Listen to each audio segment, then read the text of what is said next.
Okay? Bago po tayo mag-special number. Okay, so nagpapasalamat muna tayo sa Panginoon dahil sa kanyang kabutihan, dahil po katulad po ng ating nawi, great is thy faithfulness. Talaga po ang katapatan ng Panginoon ay nandiyan palagi sa atin. Ano po. At ngayon po, nagpapasalamat po tayo sa Panginoon dahil tayo po ay nadalaw ng for the first time. Nandito po siya para po umattend ng church service po. Actually, hindi po siya si Sister Jenny. Siya po yung nanay ni Sister Jenny. For the first time po. Actually, dapat second time na po na siya nandito. Kaya nga lang po, nung first time, nalagpas po yata siya ng lugar. Tapos daw yata sa kapila. Kaya sabi ko, dapat yung lugar natin sa labas pala, magsimbahan na. No? Kasi masimbahan lang yung natin, yung simbahan natin pagka nasa loob, pero pag nasa labas, pambahan. No? Kaya dapat sa labas pala, maging masimbahan na pala. No, para at least sa labas pala, alam na agad ng mga tao, simbahan yun, hindi yung bahay. Okay? So ngayon po, kasama po natin ngayon ang ina ni Sister Jenny. Sister Jenny po ay siya po ay part po ng gawain po dito. Okay, for how many years na siya po ay naging partner po ng Good Girls of Valley Baptist Church. Yan. First time po naka-attend Sister Jenny rito ay mga 2018, 2019. Okay? Yan. Kaya ngayon naman po yung kanyang mami ang nandito para po masalamat sa Panginoon. Okay? So sila po magpapakilala sa sarili niya para ma-excited. Okay? Ma'am, pwede po ba kayo sandali para po makita rin si Sister Jenny na kayo po ay nandito kasama po na kayo live via Facebook. Ayan. So maraming salamat po. Tara po dito. Konting lang po, konting mga pananalita lang po.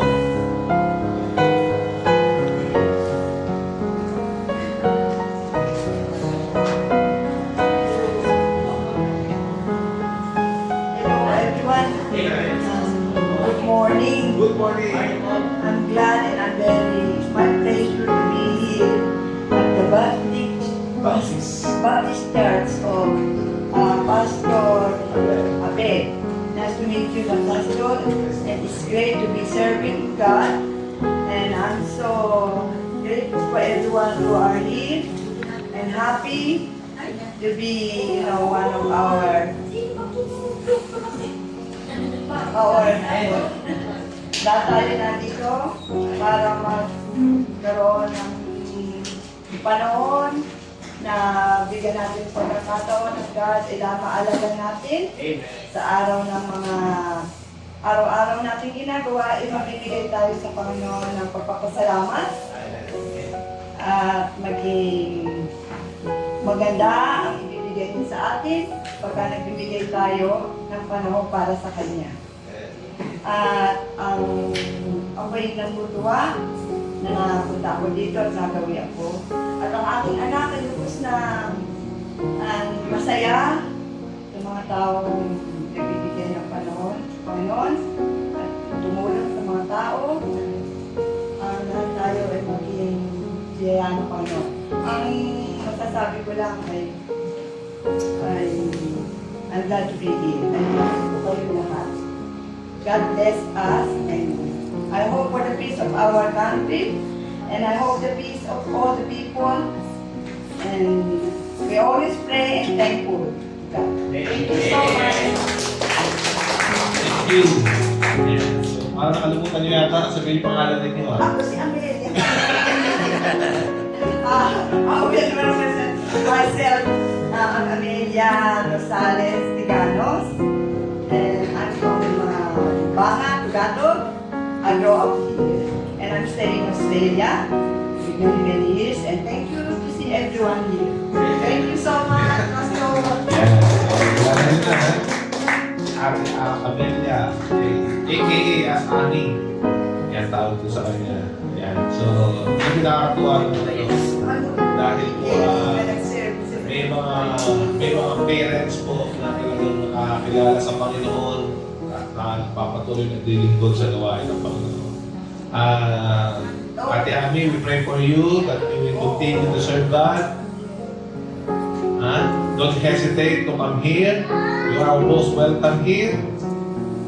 Kaya we pray for you and for Sister Jenny Rose and his family.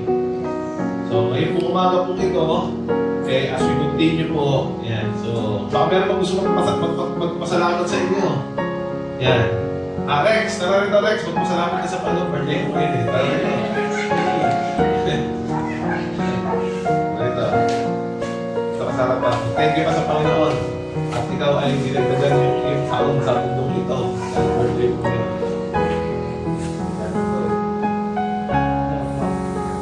Lagi ko nagkakasalamat po ako sa Panginoon at sa iyo kasi hindi po dahil may gusto na business sa Panginoon. Thank God. Maliligaw na po ako ng this time. Nawala po, namin po ako ng Kaya lang po, maraming po.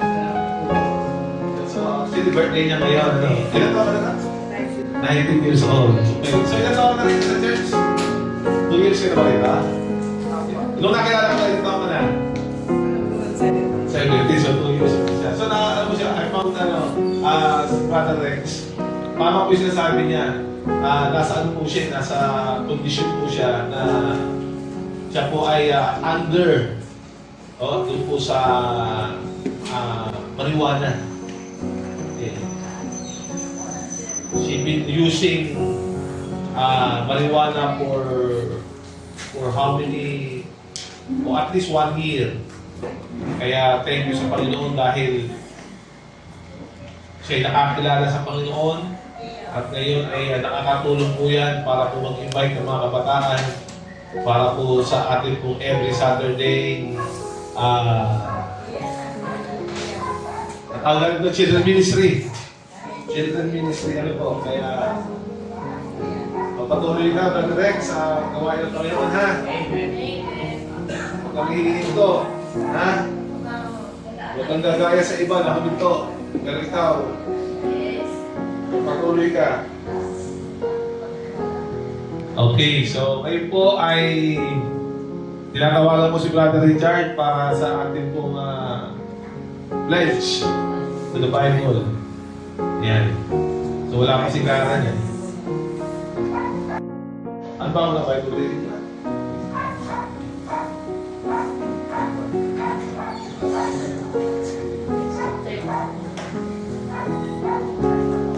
Magandang umaga po. Inanyayaan ko po lahat ng kayo para sa ating Bible reading. Tinatawagan ko po si Brother Kurt.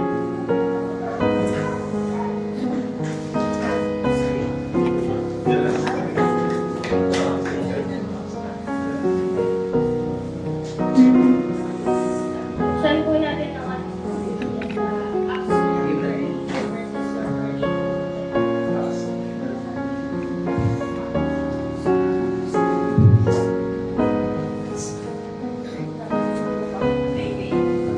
Verse number 8. And when Simon saw that through laying on both the apostles' hands the Holy Ghost was given, he offered them money. Verse number 19, saying, Give me also this power, that on whomsoever I lay hands, he may receive the Holy Ghost. Verse number 20, But Peter said unto him, Thy money perish with thee, because thou hast thought that the gift of God may be purchased with money. Verse number 21, Thou hast neither part nor lot in this matter, for thy heart is not right in the sight of God. Verse number 22, Repent therefore of this thy wickedness, and pray God if perhaps the thought of thine heart may be forgiven thee. Verse number 25, For I perceive that thou art in the gall of bitterness and in the bond of iniquity. Verse number 24, Then answered Simon and said, Pray ye to the Lord for me, that none of these things which ye have spoken come upon me. Lazarus. And they, when they had testified and preached the word of the Lord, returned to Jerusalem and preached the gospel in many villages of the Samaritans. Amen. At tayo po ay tungo sa Pledge to the Bible. Sabay-sabay po natin banggitin. Ito ang Biblia ko, salita ng Diyos. Pinangawakan ko ito, pinatatatag ako nito, pinagpapala ko nito. Ito ang tanging nakapagsasabi kung sino talaga ako sa paningin ni Kristo, kung anong meron ako sa biyaya ng Diyos at mga magagawa ko sa tulong ng ating Panginoon Jesus. Maring na po tayo mo po.